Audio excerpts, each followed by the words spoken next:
اعوذ باللہ من الشیطان الرجیم بسم اللہ الرحمن الرحیم الحمدللہ رب العالمین والصلاة والسلام علی سید الاشرف الانبیاء والمرسلین خاتم النبیین حبیب الہ العالمین مولانا و مولا الثقلین جد الحسن والحسین ابی القاسم محمد اللہم صلی علی محمد وآل محمد وآلہ الطیبین الطاہرین المعصومین المظلومین واللعنۃ الدائمۃ علی اعداء الدین اجمعین اما بعد فقد قال اللہ الحکیم بسم اللہ الرحمن الرحیم فإن اللہ یحب المتقین۔ عزیزان گرامی، ماہ رمضان المبارک کے دروس ہیں اور آپ کی خدمت میں دوسرا موضوع، پہلا موضوع نفس تزکیہ نفس کے عنوان سے تھا اور اس میں نفس کی تعریف کی گئی تھی، نفس کے تزکیہ نفس کس طرح سے کیا جائے اس کے بھی مختصراً آپ کی خدمت میں گفتگو ہوئی تھی، اور کل کی جو گفتگو ہوئی تھی ہماری وہ تقوی الہی کے اوپر ہوئی تھی۔ قرآن تقوی کے بارے میں کیا کہتا ہے، حدیث میں بھی میں نے کچھ باتیں آپ کی خدمت میں عرض کی تھیں۔ آج جو ہے وہ آپ کی خدمت میں ایک حدیث بیان کرنی ہے، اور وہ عظیم ترین حدیث ہے جس میں تقوی کو سبب عزت قرار دیا ہے، اس لیے کہ تقوی جو ہے وہ سبب عزت ہے۔ اگر کوئی آدمی عزت چاہتا ہے، اور ایسی عزت کہ جس میں ذلت کا نام و نشان بھی نہ ہو، ایسی عزت کہ جو دنیا بھی ملے اور آخرت میں بھی ملے، تو اس کو چاہیے کہ وہ تقوی کے ذریعے سے اپنے آپ کو منزل عزت تک پہنچائے۔ جیسے کہ حدیث میں وارد ہوا ہے، من اراد ان یکون اعز الناس فلیتق اللہ، جو یہ چاہتا ہے کہ لوگوں میں سب سے عزیز تر ہو، محبوب تر ہو، تو اس کو چاہیے کہ وہ تقوی الہی اختیار کریں۔ اگر اس نے اللہ کی خاطر تقوی الہی اختیار کیا ہوگا تو انشاءاللہ تعالیٰ پروردگار دو عالم اسے عزت والا بنائے گا، اور یہ عزت انشاءاللہ دنیا میں بھی اسے ملے گی اور آخرت میں بھی اسے ملے گی۔ عزیزان، اسی طریقے سے تقوی کے درجات بھی ہیں، تقوی کی قسمیں بھی ہیں۔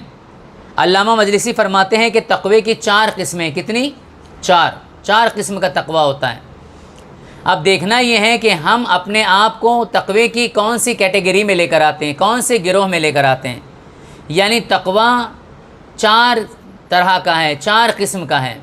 پہلا تقوی ہے تابعین کا تقوی، یعنی وہ افراد کہ جو توبہ کے ذریعے سے اپنے آپ کو تقوی سے قریب کرتے ہیں۔ تابعین کا تقوی، تابعین کا تقوی کیا ہے؟ محرمات سے پرہیز کرنا، یعنی حرام چیزوں سے اپنے آپ کو روکنا اور اللہ کی خاطر واجبات پر عمل کرنا۔ یہ کس کا تقوی ہے؟ توبہ کرنے والوں کا تقوی ہے۔ دوسرا تقوی صالحین کا تقوی، یعنی وہ افراد کے جو اللہ کے صالح ترین بندے ہیں، نیک بندے ہیں۔ یہ کون افراد ہیں؟ کہتے ہیں یہ وہ افراد ہیں کہ یہ وہ ان چیزوں کو بھی انجام نہیں دیتے جن چیزوں میں شک پیدا ہو جائے کہ یہ چیز حرام سے مشکوک ہے یا حرام سے ملتی جلتی ہے، یعنی شک والی چیزوں کو بھی انجام نہیں دیتے۔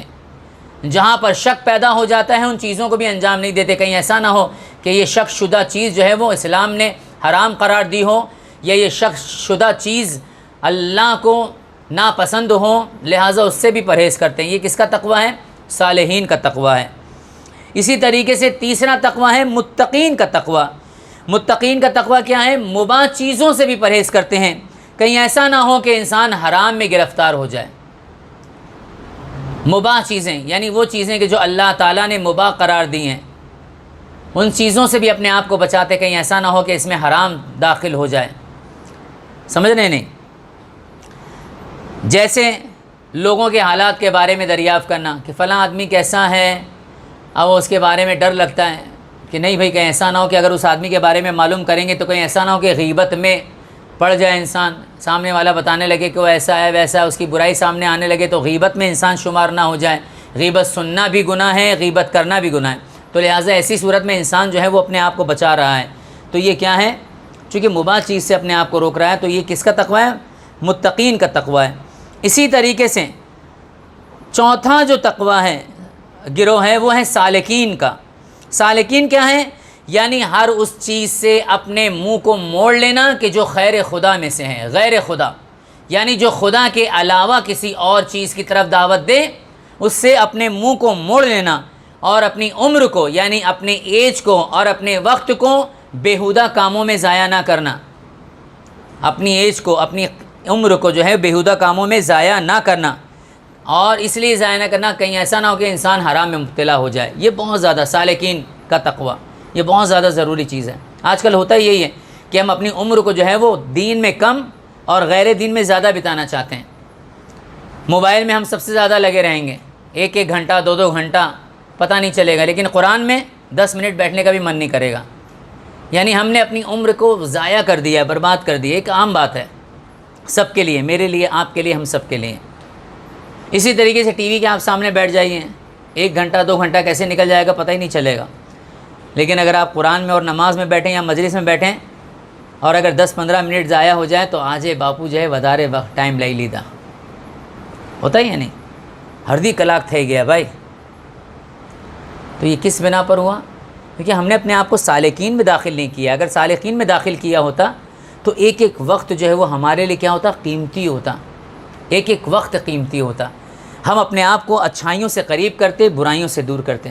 ہم اپنے وقت کو اچھی طرح گزارنے کی کوشش کرتے. جتنا ہو سکے انسان اپنے وقت کو مجلس میں گزارے، جتنا ہو سکے انسان اپنے آپ کو اللہ کے ذکر میں گزارے، جتنا ہو سکے انسان اپنے وقت کو امر بالمعروف یعنی نیکی کی طرف دعوت دیتے دیتے گزارے، جتنا ہو سکے انسان اپنے آپ کو برائیوں سے روکتا ہوا گزارے، جتنا ہو سکے انسان اپنے گھر کے اور اپنے معاشرے کے اور اپنے سوسائٹی کو اچھا کرتے ہوئے گزارے. ولا تعاونوا علی الاثم والعدوان، لوگوں کی مدد ان چیزوں میں مت کرو کہ جن کے ذریعے سے جو ہے وہ گناہ پھیلے، برائیاں پھیلیں، بلکہ ان چیزوں میں مدد کرو علی البر والتقوی جس کے ذریعے سے نیکیاں بڑھیں، جس کے ذریعے سے تقوی پرہیزگاری بڑھیں. لباس التقوی ذالک خیر، اللہ کی نگاہ میں سب سے بہترین اگر کوئی لباس ہے تو وہ کون سا لباس ہے؟ لباس تقوی.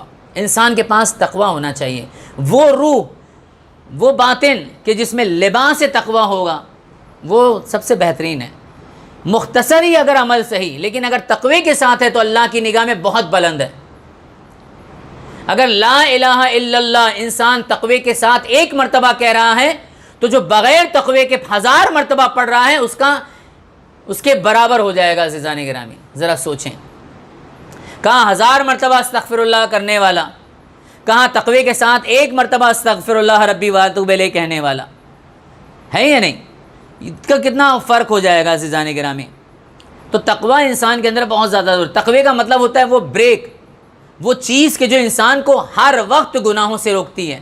انسان کی نگاہوں میں بریک لگ جاتا ہے اگر تقوی پیدا ہو جائے، انسان کی زبان میں بریک لگ جاتا ہے اگر تقوی پیدا ہو جائے، انسان کی فکر میں لگ جاتا ہے بریک کہ تقوی اگر انسان کے اندر پیدا ہو جائے، انسان کے دل میں، انسان کے اعضاء و جوارح میں، انسان کے پورے سسٹم میں کیا ہو جائے گا؟ بریک لگ جائے گا اگر انسان کے اندر واقعی تقوی پیدا ہو جائے گا. لیکن اگر تقوی نہیں پیدا ہوگا تو انسان اس کان سے سنے گا، اس کان سے نکال دے گا ساری باتیں. تو ہمیں سالکین کا تقوی داخل کرنا چاہیے کہ کم از کم اپنے آپ کو حرام چیزوں سے روکیں اور اپنے آپ کو واجبات کی طرف لے کر آئیں. اسی طریقے سے ایک بہترین حدیث پیغمبر خدا حضرت محمد مصطفیٰ صلی اللہ علیہ وآلہ وسلم صلی علی محمد وآل محمد. اس لیے کہ شیطان ہر وقت یہ طاق میں رہتا ہے کہ کس طریقے سے انسان کو عمل کو ضائع کریں. انسان سب سے بڑا دشمن ہے، شیطان سب سے بڑا دشمن ہے حضرت انسان کا. انہ لکم عدو مبین، کہ شیطان انسان کا کھلا ہوا دشمن ہے. وہ انسان کے ہر ایک عمل پر نگاہ رکھے ہوئے ہیں. اگر انسان نے کوئی اچھا عمل کیا، بہترین عمل کیا، اس کو ثواب پورا دیتا ہے اللہ تعالیٰ. لیکن شیطان کو یہ ہضم نہیں ہوتا، کیونکہ شیطان سب سے بڑا دشمن ہے، اوپن دشمن ہے. تو لہٰذا اس کو عمل کو ضائع کرنے کی کوشش کرتا ہے. لہٰذا کوئی نہ کوئی گناہ ایسا کرواتا ہے جس کے ذریعے سے اس عمل کا ثواب ختم ہو جائے. اگر آپ نے قرآن کریم کی تلاوت کی تو قرآن کریم کا ثواب اتنا زیادہ ہے کہ جس کی کوئی، اگر آپ رمضان میں قرآن کریم کی تلاوت کر رہے ہیں تو 1 آیت کا ثواب 1 قرآن ختم کرنے کے برابر ہے. سننے کا بھی اتنا ہی ثواب ہے. قرآن اگر آپ پڑھ رہے ہیں تو 1 آیت پڑھ رہے ہیں، یعنی مثال کے طور پر اگر ہم نے 10 آیتیں پڑھیں تو یہ 10 آیتوں کا مطلب یعنی یہ ہوا کہ ہم نے 10 قرآن ختم کیے. اب آپ نے ایک ایک کر کے 10 آیتیں سنی تو سنیے کتنے آدمی بیٹھے ہوئے, 5 آدمی بیٹھے ہوئے, 10 آیت ہر آدمی پڑھ رہا ہے, تو آپ نے سن رہے ہیں تو آپ کو ایک ختم قرآن کا ثواب مل رہا ہے. 10 آیت آپ نے یعنی 10 آیت آپ نے پڑھی, 10 قرآن کا ختم کا آپ کو ثواب مل گیا. 5 آدمی 10 آیتیں پڑھ رہے ہیں, 5 آدمی کے 10 آیتیں پڑھنے کا آپ کو کتنا ثواب ملا؟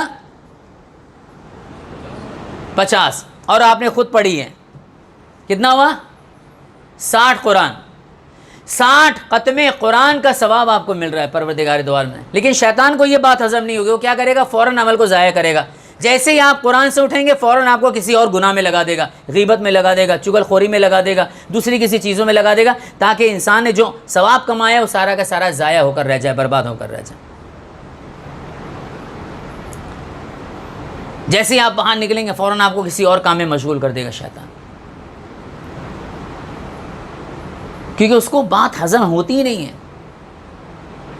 کیونکہ وہاں پہ وعدہ کیا, آج ہی ہم لوگ پڑھ رہے تھے سورہ اعراف میں, کہ شیطان نے کیا وعدہ کیا کہ پروردگار دو عالم میں آدم کی اولاد کو بہکاؤں گا اور صراط مستقیم پر ڈٹ کر بیٹھ جاؤں گا.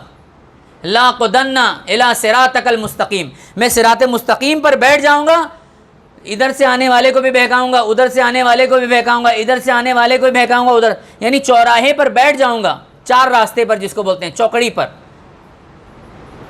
بیٹھ جاؤں گا, اور ہر ایک آنے والے انسان کو بہکاؤں گا, کسی کو منزل مقصود تک پہنچنے نہیں دوں گا. تو شیطان اپنا وعدہ نبھا رہا ہے, اس نے وہاں سے وعدہ نبھایا.